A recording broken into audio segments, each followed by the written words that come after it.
नमामि भक्तं श्रीवीरनाथं चतुष्टयं व्यक्तिरूपम्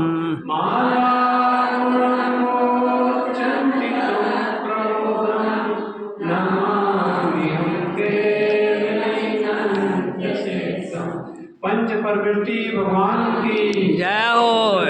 ताराचरण महाराज की जय हो। जनवाणी मातेश्वरी की जय हो। शुद्धात्म देव की जय हो। वैराग्य का प्रसंग है। जब हमारे बीच में से कोई चले जाते हैं तो हमें वैराग्य उत्पन्न होता है। जैसे गुरु महाराज को 11 वर्ष की उम्र में जब उनकी नाना जी की मृत्यु हुई थी ना, तो उन्होंने देखा वो सब चीजें, सामने से देखा। प्रिय थे नाना जी, बोले ऐसा क्या हो गया। और जब उन्होंने देखा कि जिस शरीर की इतनी सेवा हो रही थी उस शरीर को जलाया जा रहा है, क्या हुआ है अंदर ऐसा, कौन सा वो आत्म तत्व है जो चैतन्य है जो इस शरीर को छोड़ के चला गया। और उन्होंने उसी समय उस चैतन्य आत्मा की अनुभूति की और फिर अनुभूति से जो उनको अनुभव हुआ उनको 14 ग्रंथों में लिपिबद्ध किए। और इतनी करुणा थी उनके अंदर क्योंकि उन्होंने जाना था कि संसार में सुख नहीं है, क्योंकि जिसका भी जन्म होता है उसका मरण नियम से होता ही है। जब किंचित भी उपन्नम तस्य विनाशो हवै निमेन परिणाम सर्वेण न किंचित भी शास्त्रमति। पर्याय से कोई भी वस्तु शाश्वत नहीं है।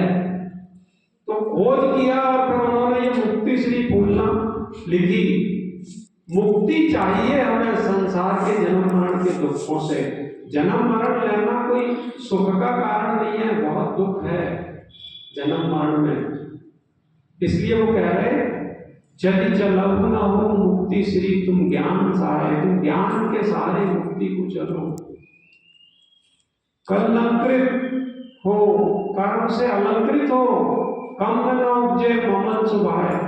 मेरे ममल स्वभाव में कर्म उत्पन्न नहीं होते ही नहीं, क्योंकि मेरा स्वभाव ममल है। ऐसी गुरु महाराज की बड़ी करुणा थी जो उन्होंने मतलब ऐसे मुक्ति स्वरूप को बताया है। देखो मृत्यु तो होगी निश्चित रूप से, मृत्यु को कोई टाल नहीं सकता। जितना मृत्यु सख्त है उतना ही सख्त है कि मेरी मृत्यु नहीं होगी। भक्तन भैया ये गहरा दृढ़ करना अपने आप को, क्योंकि ये शाश्वत नियम है कि द्रव्य का ना उत्पाद होता ना व्यय होता है, खाली पर्याय बदलती है। यहां जो सिद्धांत है जिनेंद्र भगवान ने जो दिया है वो मृत्यु के 5 भेद कहे। कितने भेद कहे मृत्यु के? 5 भेद। एक होता बाल मरण, अब बोलते जाओ तो याद हो जाएगा। पहला बाल मरण, दूसरा बाल मरण, दूसरा बाल मरण, तीसरा बाल पंडित मरण, बाल पंडित मरण,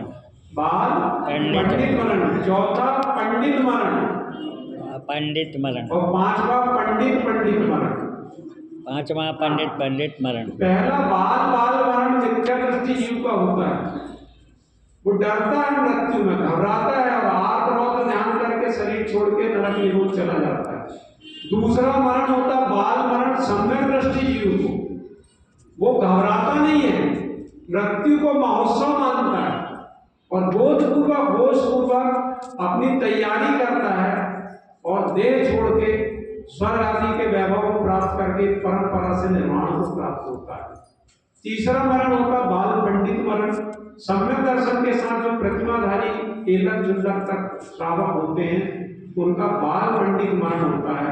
वो ज्यादा से ज्यादा 7-8 भाव के अंदर मोक्ष को प्राप्त करते हैं।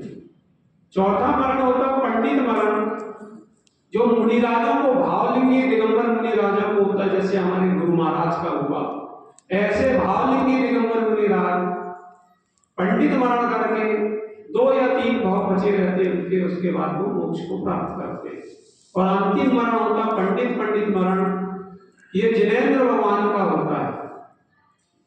इस पंडित मरण में अंतिम मरण होता है, इस मरण के बाद फिर दोबारा जन्म नहीं होता। तो मरण दुख का कारण नहीं है, महोत्सव है, ऐसा मान के चलना। हमने रोया है किसकी मृत्यु पे? दूसरों की मृत्यु पर। एक चीज याद रखना, जब जितना भी हमने रोया है ना, दूसरों की मृत्यु के ऊपर रोया है, कभी अपनी मृत्यु के लिए रोए हो? कभी आप अपनी मृत्यु के लिए रोए हो क्या? नहीं रोए। क्यों नहीं रोए? अब बहने बताएंगे अपनी मृत्यु के लिए क्यों नहीं रोए हम? क्योंकि मृत्यु हमारी हुई नहीं ना, हम तो शरीर छोड़ के चले गए। तो मोह रुलाता है, मृत्यु नहीं रुलाती है, रुलाता मोह है। सही बोल रहे कि नहीं? सही। अरे जब मैं मरूंगा तो कौन बताएगा? डॉक्टर कि मैं बताऊंगा कि मैं मर गया? अरे बड़ा रहस्य है ये, इतना सरल रहस्य। मरूंगा मैं और बताएगा डॉक्टर, आप विश्वास करोगे आप तो कहां से खोज करोगे मृत्यु की? ऐसे हमारे पापा जी थे जो इतने ज्ञानी थे, जिन्होंने मतलब खुद तैयारी की। मैं तो जब सुना ना, मैं तो सोच रहा था कि यही रहते रहेंगे, खेती किसानी वाले होंगे, लेकिन जब वो बहनों ने बताया कि नहीं, वो तो फौज में थे, बोले फौज में साधारण व्यक्ति नहीं जाते भैया। फौजी लोग बहुत, अभी देखेंगे नहीं आप, जो ऑपरेशन सिंदूर हुआ, नई शादी हुई, पेट में बच्चा है, पत्नी तिलक लगा रही है कि जाओ पीठ दिखा के नहीं आना, वीर गति को प्राप्त करना। और वो कैसे लड़ते हैं? मतलब देखो आखिरी दम तक मारते हैं वो सामने वाले शत्रु को, दुश्मन को मारते कि नहीं? क्योंकि उनके अंदर वीरता है, वो सैनिक हैं, फौजी हैं, वो वीर गति को प्राप्त होते हैं। मर जाएंगे लेकिन वो शत्रु को नहीं छोड़ेंगे, ऐसे वो सैनिक होते हैं, डरते नहीं हैं। लेकिन ये तो देश की रक्षा वाले सैनिक। एक बहन ने प्रश्न कर दी थी, मैं ऐसे ही बोल रहा था, तो भैया वो वहां मारते सैनिक लोग, तो उनको पाप का बंध नहीं होता क्या? तो ये विचार का विषय है कि वहां पाप का बंध उनको बहुत अल्प है, क्योंकि संकल्प भी हिंसा नहीं कर रहे, वो देश की रक्षा के लिए कर रहे हैं। जैसे बाहर के आतंकवादियों ने आतंक मचाया और यहाँ मारा ना लोगों, तो अपने यहाँ के सैनिकों ने उनको सीधा किसी लोगों को नहीं मारा, या तो आतंकवादियों को मारा या उनके स्थानों को नष्ट किया। ये नीति होती है। ऐसे हमारे फौजी थे पापा जी, और उन्होंने पूरी तैयारी की, मतलब सेना में रह के उन्होंने देश की रक्षा की। और जब अपना समय आया, अंतिम समय आया, तो अपने मतलब वीरता दिखाई, वीर मरण है ये, अपनी तैयारी की, और अंतिम समय तक उन्होंने मिथ्यात्व और कसाय को नष्ट किया कि नहीं? बताओ। किया। मिथ्यात्व को नष्ट किया। मिथ्यात्व सबसे बड़ा शत्रु है, जो हमारे अंदर आतंक मचा के रखा, जो हमको चैन से नहीं रहने दे रहा, सुखी नहीं रहने दे रहा। रो रहे हैं दूसरों के लिए, रो रहे हैं।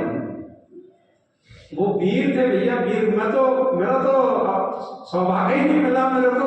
अब सोनिया दीदी से एक दिन पहले फोन पर बात हुई, तो उसने कह दी पापा जी अच्छे बोले, बढ़िया करके, मैं भी निश्चिंत हो गया। नहीं तो वहां इतनी बढ़िया समाधि हुई है हरदयाल जी की, उनने तो समर्पण करके किया, लेकिन इन्होंने तो स्वयं अपने आप किया। दोनों की समाधि बड़ी उत्कृष्ट हुई, मैंने सुना जैसी ना।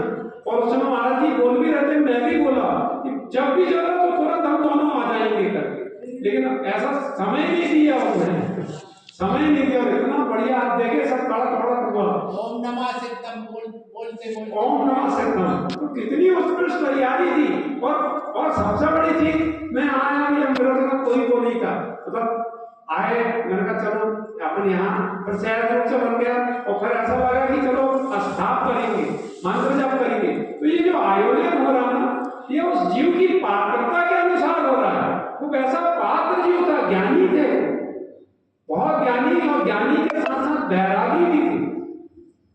उनका पूरा जीवन जब मैंने सुना ना बहनों से, मेरे को नहीं मालूम था उनके बारे में ज्यादा, सामान्य रूप से जाना, लेकिन उनको मतलब बहुत सहनशील है, इतनी तकलीफ में रहते हुए भी, लेकिन वो इतने बैरागी और ज्ञानी थे। जब मैंने इन लोगों से सुना कि उनको अंदर बहुत तीव्र वैराग, और वैराग आया ही, घटनाएं उनके साथ जो ऐसी घटी, और उसके बाद बिल्कुल होश पूर्वक, बोध पूर्वक रहे वो अंतिम समय तक। और हमारी मम्मी जी भी, मैं तो उनका भजन सुनता था, यह तन जाए तो जाए पर मेरी उत्तम क्षमा न जाए। तो मैं इतना खुश हो गया था 17 में जब आया था परमेश्वर पर में, मुझे बहुत मतलब ये भजन उनका और उनकी जो एक अंदर का वात्सल्य था ना, बहुत प्रभावित किया। भैया ये हमारे आदर्श है, दुखी नहीं होना, आर्त ध्यान नहीं करना, कभी आर्त ध्यान नहीं करना। हम तो देखो यहाँ याद कर रहे हैं उनको, उनका गुणगान कर रहे हैं, लेकिन वो वहां जाके भूल गए तो वो तो पर्याय बदली और तुरंत विस्मरण हो जाता।